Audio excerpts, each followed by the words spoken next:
Friends, मैं हूं अंशु शर्मा और आप देख रहे हैं अंश कॉलिंग। मैं आपके साथ एक स्टोरी शेयर करता हूं। एक इंसान की डेथ होती है, वो ऊपर जाता है, वहां पे यमदूत उसको मिलते हैं।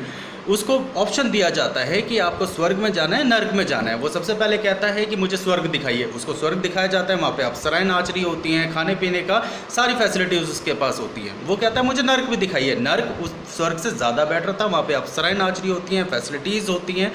पूछा जाता है कि आप नर्क डिसीजन क्यों ले रहे हैं, किस लिए ले रहे हैं। वो किसी की नहीं सुनता, वो कहता है मुझे नर्क में ही जाना है। डिसीजन होता है, ठीक है आपको नर्क में जाना है, इट्स ओके। वो जैसे ही एंटर करता है, यमदूत ताली मारते हैं और सब कुछ गायब हो जाता है। वो बोलता है मुझसे धोखा हुआ है। कहता है धोखा नहीं हुआ है, इट्स जस्ट एन एडवर्टाइजमेंट। हमने एडवर्टाइजमेंट इस तरह से की कि आपको स्वर्ग जैसा दिखे और उसके बाद आपको फंसा लिया जाए। तो दोस्तों, आज की डेट में बहुत ज़्यादा एडवर्टाइजमेंट आप सोशल नेटवर्किंग में इसी तरह की देख रहे हैं कि कहां छुपा हुआ है। रोजगार के बारे में आवाज क्यों नहीं है उसकी? बोलती बंद क्यों? नहीं मैं बोल रहा हूं, मैं पूछ रहा हूं।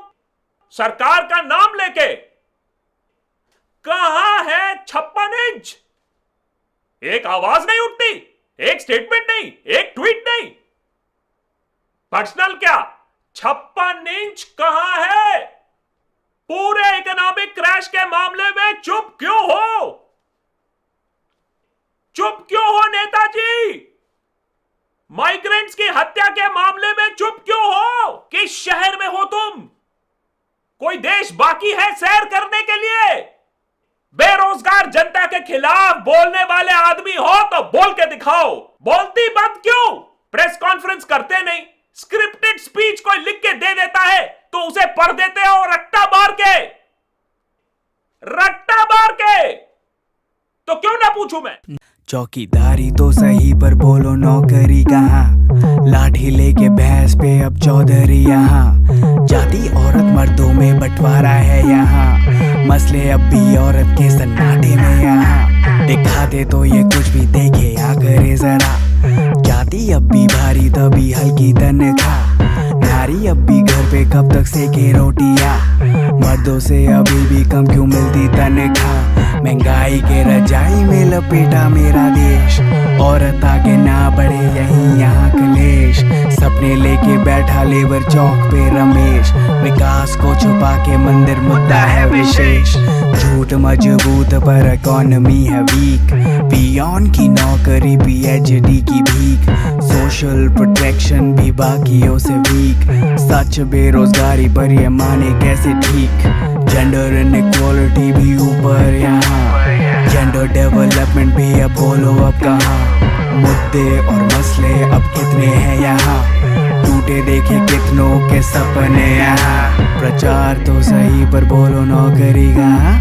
लाचार है सभी तो बोलो नौकरी कहाँ? चौकीदारी तो सही तो बोलो नौकरी कहाँ? प्रचार तो सही पर बोलो नौकरी कहाँ? अगर ये लोग मेरा पेशेंस टेस्ट कर रहे हैं तो मैं भी इनका टेस्ट कर रहा हूं। उन्हें मालूम नहीं कि मैं कितने महीनों तक लगातार नौकरियों पर प्राइम टाइम करते जा सकता हूं। आप आश्वस्त रहिए, आपका ये चौकीदार पूरी तरह से चौकन्ना है। ये देश ये मेरा वतन, ये मेरा घर मेरा चमन। सबका विकास चाहता और चाहता हूँ बस अमन। वो एक अकेला चल पड़ा, मैं उसकी ही कतार हूँ। हाँ, मैं भी चौकीदार हूँ।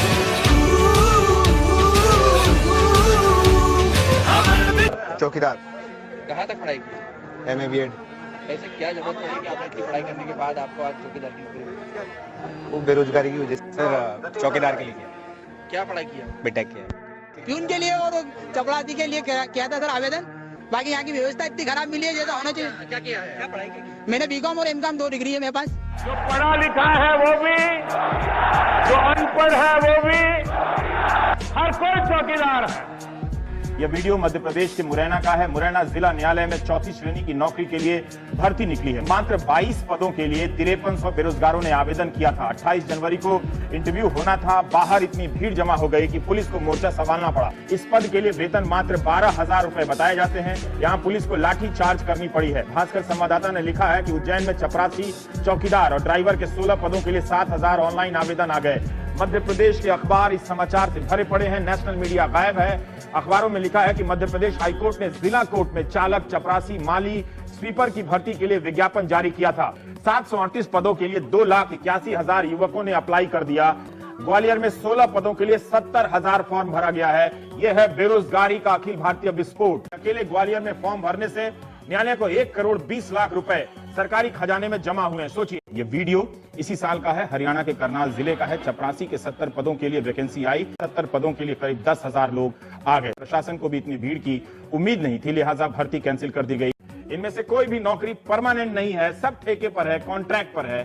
ठेके पर की नौकरी के लिए इतनी मारामारी है। अनुराग द्वारी ने लिखा है कि अप्लाई तो ग्रेजुएट, इंजीनियर और एमबीए तक के छात्रों ने, नौजवानों ने किया है, लेकिन स्क्रीनिंग जब हुई तो उसमें सिर्फ 8वीं पास के युवाओं को ही मौका मिला, क्योंकि योग्यता 8वीं पास की ही रखी गई थी।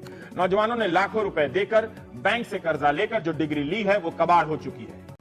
सरकार कहती है कि जॉब क्रिएशन ऐतिहासिक स्तर छू रहा है, अनएम्प्लॉयमेंट लेकिन नंबर 1 इशू है। क्या इसमें आप विरोधाभास देखते हैं?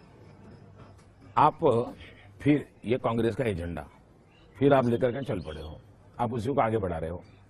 क्या सेवा कर रहे हो मुझे मालूम नहीं है। यह गेम हर राज्य में देखने को मिला अपने रिसर्च के दौरान। पहली बार जब परीक्षा रद्द होती है तो असंतोष को दबाने के लिए अगली बार के लिए पदों की संख्या बढ़ा दी जाती है। फॉर्म के पैसे ले लिए जाते हैं, मगर परीक्षा नहीं होती, और होती भी है तो रिजल्ट नहीं आता। जितने पदों की वैकेंसी निकली है कम से कम उसका तो रिजल्ट आ जाना चाहिए, पर पदों की संख्या बढ़ा बढ़ाकर इम्तहानों को रद्द किया जाता है। फॉर्म के पैसे भरे लिए जा रहे हैं। इन बेरोजगार युवकों की कोई नहीं सुन रहा, जबकि इनकी संख्या 12,000 है। ये रोज परेड ग्राउंड में जमा होते हैं, नारेबाजी करते हैं, और शाम को जब टीवी देखते हैं तो इनकी ही खबर नजर नहीं आती। 12,000 लोगों की जिंदगी से जुड़ी खबर को मीडिया में अब जगह नहीं है खबर के लिए। इसका मतलब है कि मीडिया जरूर उससे भी बड़ा कुछ अच्छा काम कर रहा होगा। जो आज का सबसे बड़ा जोक है देश में, नरेंद्र मोदी, नरेंद्र मोदी, नरेंद्र मोदी, नरेंद्र मोदी, सुबह नरेंद्र मोदी, शाम को नरेंद्र मोदी, बीच दिन नरेंद्र मोदी, डिनर पर, लंच पर नरेंद्र मोदी। हिंदी, हिंदू, हिंदुत्व, हिंदुस्तान, भारत और नरेंद्र मोदी। हिंदी हिंदू ये चिल्लाते रहते हैं, हिंदी हिंदू, हिंदी हिंदू, हिंदी हिंदू। लेकिन ये मत समझे ये लोग कि हिंदुस्तान का नाम लोगे तो हम तुम्हें माफ कर देंगे, हम तुम्हें मारेंगे।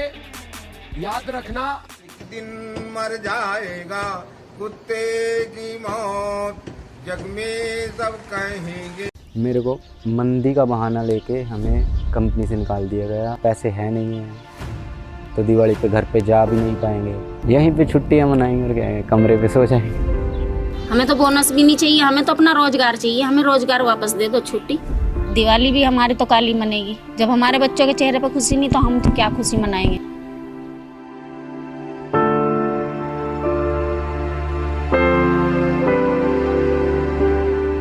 घर पे असर क्या पड़ेगा, वही जो होता है हर साल वो नहीं हो पाएगा और क्या है। हम दिवाली पे पैसा देते थे और जो मिलता था यहाँ से वो हम भी जाते थे, कभी काल गाँव जाते थे तो लेकर जाते थे, कपड़ा था सबका। इस बार कुछ नहीं। ದೀಪಾವಳಿ ವರ್ಷ ಆಗಲ್ಲ ಸರ್, ಇಲ್ಲ ಪೇಮೆಂಟ್ ಇಲ್ಲ ಇನ್ನೂ ಪೇಮೆಂಟ್ ಕೊಟ್ಟಿಲ್ಲ। ಅದೇ 50% पेमेंट ಕೊಡೋದು ಇನ್ನೂ ಕೊಟ್ಟಿಲ್ಲ।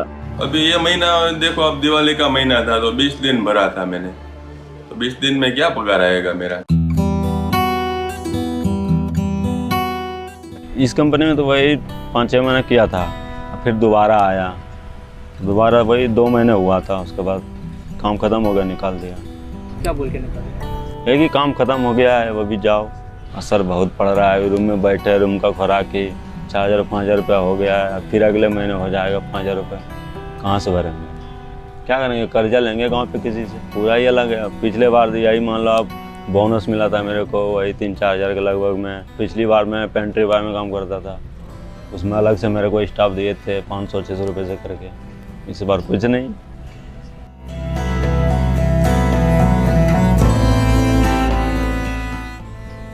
फरवरी में तकरीबन हम 400 लड़कों को कंपनी से बाहर कर दिया गया। इसके बाद सर बेरोजगार हैं, बस कोई काम नहीं मिला। कपड़े खरीद लेते थे फैमिली के, अपने मिठाइयाँ ले जाते थे और आस पड़ोस में खुशी से रहते थे, बहुत बढ़िया लगता था। मगर अब की कुछ भी जाने को मन नहीं है कि अब तो डूब गई है सारी को, ऐसी बस मंदी से ही जूझ रहे हैं।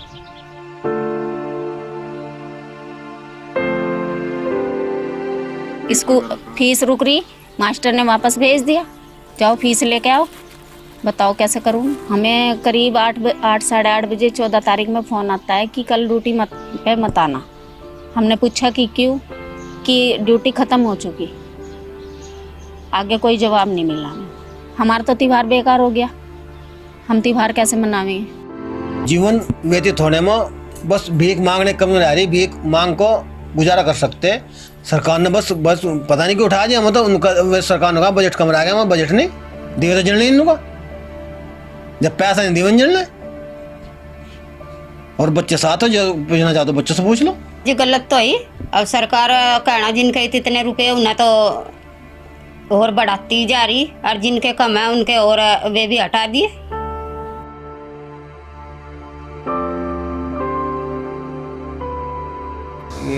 ದಸರಾ ಈಗ ಮುಗಿದೋಯ್ತು, ಈಗ ನೆಕ್ಸ್ಟ್ ದೀಪಾವಳಿ, ಅದು ಹೆಂಗಾಗುತ್ತೆ ಅಂತ ಹೇಳೋಕ್ಕಾಗಲ್ಲ. ಇವಾಗ ಡೇಟ್ 21, 22 ಆಗೋಯ್ತು, ಇನ್ನೂ ಸ್ಯಾಲರಿನೇ ಹಾಕಿಲ್ಲ.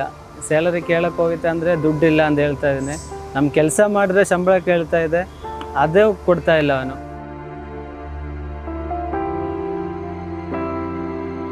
मैं अभी मीडिया इंडस्ट्री में ही था।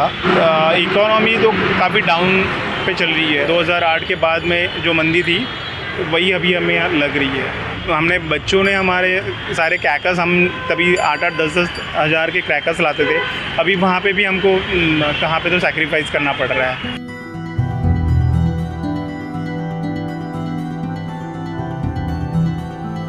केले से इनकम सी उतनी इनकम नहीं होती है, बराबर। पहले ज़्यादा पैसा मिल रहा था, अभी नहीं मिल रहा है। स्कूल के फीस भरने का भी प्रॉब्लम हो जाता है, घर चलाना, इनकम कम होती है तो कहाँ से चलेगा? दिवाली कहाँ मनाएगी? पैसा ही नहीं होगा तो दिवाली कहाँ से मनाएगी? मैं तो देख रहा हूँ काम, अभी काम नहीं दे के आके यहाँ पे बैठा हूँ। नहीं, बट नहीं मिल रही है। नहीं मिल रही।